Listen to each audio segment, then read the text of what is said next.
काज़ी अहमद में खबर शामिल कंदासीं। काज़ी अहमद वेझो मज़दा जो मोटरसाइकिल के टक्कर लगो है। नौजवान फोत एक जणो ज़ख्मी थी पियो है। आमरी रोड से तेज रफ्तार मज़दा मोटरसाइकिल के टक्कर हयो। हादसे में मोटरसाइकिल सवार नौजवान सोहराब संजरानी मौके से फोत थी वियो।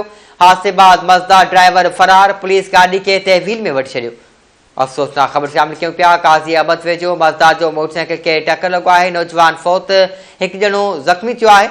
आमरी रोड से तेज रफ्तार मज़दा मोटरसाइकिल के टक्कर हयो। हादसे में मोटरसाइकिल सवार नौजवान सोहराब संजरानी मौके से फोत थी वियो। हादसे बाद मज़दा ड्राइवर फरार, पुलिस गाड़ी के तहवील में वठी छॾियो है।